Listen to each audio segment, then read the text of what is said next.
আমাদের আজকের এপিসোডে আমরা দেখব যে কিভাবে অ্যারে থেকে কিছুটা অংশ বের করে আনা যায়, অর্থাৎ এক্সট্র্যাক্ট করা যায়। এটার জন্য পিএইচপিতে খুব চমৎকার একটা ফাংশন আছে, সেটার নাম হচ্ছে অ্যারে স্লাইস। ওকে, তো আমরা কিভাবে করব? ধরেন এই যে আমাদের উপরে একটা ফ্রুটস নামে অ্যারে আছে, এখানে আমরা 3 নম্বর এলিমেন্টটা থেকে সবগুলো বের করে আনতে চাই। ওকে, সো আমরা একটা ভ্যারিয়েবল নিলাম যে সাম ফ্রুটস, বা আমরা এইভাবে দিতে পারি ক্যামেল কেসে। এবার অ্যারে স্লাইস, প্রথমে হচ্ছে যে অ্যারের থেকে আমরা এক্সট্র্যাক্ট করতে চাই, এরপরে হচ্ছে কোন পজিশন থেকে আমরা এক্সট্র্যাক্ট করতে চাই। মনে রাখতে হবে অ্যারে স্লাইসের ক্ষেত্রে অ্যারের অ্যাকচুয়াল যে ইন্ডেক্স ওইটা থেকে দিয়ে শুরু করতে হবে, মানে 0 থেকে শুরু করতে হবে। হ্যাঁ, 0 1 2, আমরা 3 নাম্বারটা থেকে শুরু করতে চাই। 3 নাম্বারটার অফসেট কত?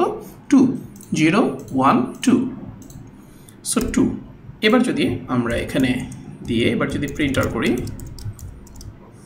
সাম ফ্রুটস, তাহলে আমরা দেখব এই যে সবগুলো বের হয়ে এসছে, মানে 3 নাম্বারটা থেকে বাকি সবগুলো আমরা এক্সট্রাক্ট করে ফেলেছি, নতুন একটা অ্যারে তৈরি হয়ে গেছে। হ্যাঁ, অরেঞ্জ, প্লাম, ডেটস এবং ম্যাঙ্গো। এখানে আমরা ইচ্ছা করলে বলে দিতে পারি যে ধরেন এই অ্যারেটা থেকে এখান থেকে 2টা নাও, আমরা ইচ্ছা করলে লেন্থ স্পেসিফাই করে দিতে পারি।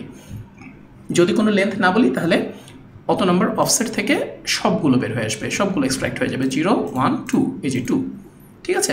সো আমরা বললাম যে 2 থেকে 2টা নাও, রাইট? তাহলে কি হবে?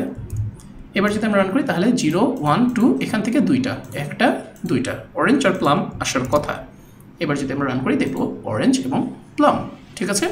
আমরা যদি 3টা দিতাম তাহলে কে কে আসতো? অরেঞ্জ, প্লাম এবং ডেটস।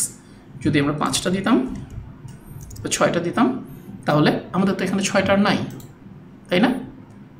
সেকেন্ড অফসেট থেকে তারপর তো আর নাই, 0 1 2, তাই না? সেকেন্ড ইন্ডেক্স থেকে তো এরপর আর 6টা নাই, যে কয়টা আছে সে কয়টা আসবে। ওকে, এরপরে যদি আরও থাকতো সেগুলো চলে আসতো, 6টা যদি অ্যাকচুয়াল থাকতো, না থাকলো শেষ পর্যন্ত যতগুলো আছে ততগুলো আমরা পেয়ে যাব। এখানে একটা ইন্টারেস্টিং ওয়ে আছে, যেমন ধরেন আপনি চাচ্ছেন যে শেষটা যে কয়টা আছে তার ভিতরের মানে শেষের আগ পর্যন্ত। ওকে, এভাবে যদি আপনি বের করতে চান তাহলে আপনাকে কিভাবে হিসাব করে বের করতে হবে? ধরেন মনে করেন আপনাকে ফার্স্টে কাউন্ট করতে হবে যে কয়টা আছে, তো তারপর আমি এখান থেকে সেখান থেকে অলরেডি 1 বিয়োগ দিতে হবে, দেন আপনাকে আরও হিসাব করতে হবে, তাই না? এত জটিল করার চেয়ে পিএইচপিতে আরও খুব সহজ একটা ওয়ে আছে। আমরা ইচ্ছা করলে লেন্থটা নেগেটিভ দিতে পারি। যেমন যদি বলে দিই -1, যদি নেগেটিভ লেন্থ দিই তাহলে হবে কি, এইটা হচ্ছে -1 -2, সবসময় শেষেরটা হচ্ছে -1 -2 -3 -4 -5 -6, শুরু হচ্ছে কিন্তু 0 থেকে, শেষের জায়গায় সবসময় -1। সো এবার হবে হচ্ছে অরেঞ্জ থেকে -1 পর্যন্ত, অর্থাৎ অরেঞ্জ, প্লাম এবং ডেটস। ওকে, -1 পর্যন্ত যখনই আমরা নেগেটিভ দিব তার মানে হচ্ছে তত দূর পর্যন্ত, আর যদি পজিটিভ দিই তার মানে হচ্ছে এই অফসেট থেকে সেই কয়টা, এই জিনিসটা একটু মাথায় রাখা লাগবে। ওকে, সো আমরা যদি মনে করেন এটাকে আমরা যদি মনে করেন শেষ থেকে 2টা বাদ দিয়ে তারপর চাই, তাহলে আমরা কি লিখব? -2, তাহলে কি আসবে? অরেঞ্জ এবং প্লাম। ওকে, আমরা যদি এইখানে বলে দিই যে তুমি -4 থেকে 2টা নাও, তাহলে কোনটা হবে দেখেন তো? -1 -2 -3 -4, একই সেম রেজাল্ট। ওকে, যদি আমরা বলি -5 থেকে তুমি সবগুলো নাও, লেন্থ না বলে দিলে সবগুলো, সো তখন কি হবে? ব্যানানা থেকে সবগুলো। যদি আমি বলে দিই -5 থেকে -1 পর্যন্ত নাও, তাহলে কি হবে? এটা হচ্ছে -5 -6, -5 থেকে -1 পর্যন্ত, তার মানে ব্যানানা, অরেঞ্জ, প্লাম এবং ডেটস। ওকে, খুবই ইন্টারেস্টিং। এখন দেখেন একটা ইন্টারেস্টিং জিনিস, যে এই যে স্লাইসড অ্যারেটা রিটার্ন হয়েছে, নতুন যে অ্যারেটা রিটার্ন হয়েছে, এখানে কিন্তু এদের অ্যাকচুয়াল পজিশনটা চেঞ্জ হয়ে গেছে। যেমন এখানে ব্যানানা হয়েছে 0, অথচ অরিজিনাল অ্যারেতে ব্যানানার পজিশন কততে ছিল? 1-এ ছিল, ব্যানানার অফসেট ছিল 1, রাইট? এটার অফসেট ছিল 2। সো আমরা যদি কিটা প্রিজার্ভ করতে চাই, যে অ্যাকচুয়াল অ্যারেতে ওর যেই কিটা আছে সেটাই আমাদেরকে দাও, তাহলে আমরা কি করব? তাহলে আমরা এখানে একটা এক্সট্রা ভ্যারিয়েবল পাঠাবো যে ট্রু, ঠিক আছে? তাহলে কি হবে? তাহলে কিটা সহ রিটার্ন আসবে। এবার যদি দেই, দেখেন ব্যানানার যে অফসেটটা ছিল, মানে অফসেটটা প্রিজার্ভ করবে, অফসেট সহ অ্যাকচুয়ালি এসেছে। হ্যাঁ, আমরা যদি এখানে এটা বলে দিই যে ধরেন 3 থেকে 3টা, তাহলে কত আসবে 0 1 2 3 3 থেকে 3টা ম্যাঙ্গো পর্যন্ত, কিন্তু ওদের অফসেটগুলো প্রিজার্ভড হয়েছে এবার। কিন্তু এটি যদি আমরা না দিতাম তাহলে কিন্তু 0 1 2 আসতো এই।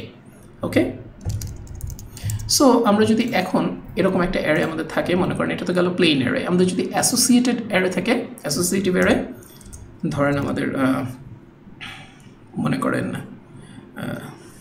র্যান্ডম ডাটা হচ্ছে, ধরেন আমরা দিলাম যে a equal to 12, b equal to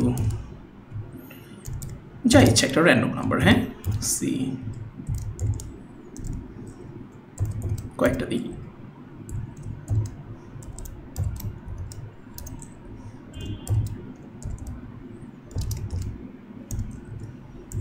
এবার যদি আমরা এটাকে স্লাইস করতে চাই তাহলে কীরকম হবে,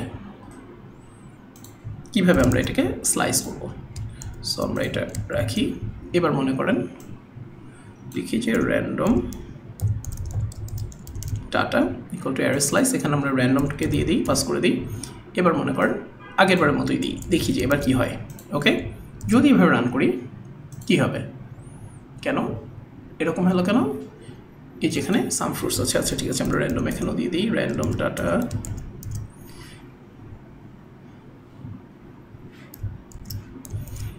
রাইট।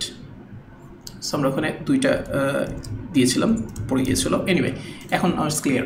সো দেখেন এবার কিন্তু কিটা প্রিজার্ভ হয়েছে, তাহলে কি প্রিজার্ভ করার জন্য আমাদেরকে আবার ট্রু পাঠাতে হবে কেন, দেখেন একটা ইন্টারেস্টিং জিনিস। এবার যদি ধরেন আমরা একটা ভ্যারিয়েবলকে দিলাম এখানে 78, ঠিক আছে, এরপরে আমরা আবার দিলাম যে জি,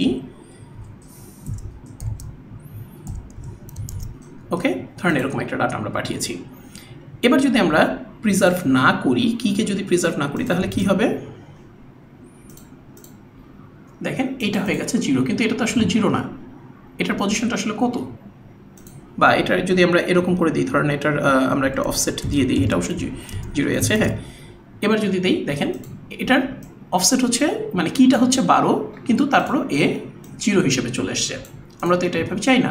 সো আমরা কিকে প্রিজার্ভ করতে চাই, তখন আমরা কি করব, নাল এবং ট্রু।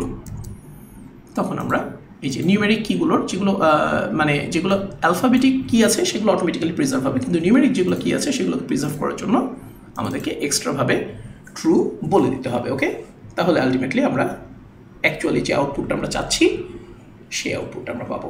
আর যদি সেটা আমাদের দরকার না হয় তাই জাস্ট আমরা নর্মালি পাঠালেই হলো আগের বারের মতো।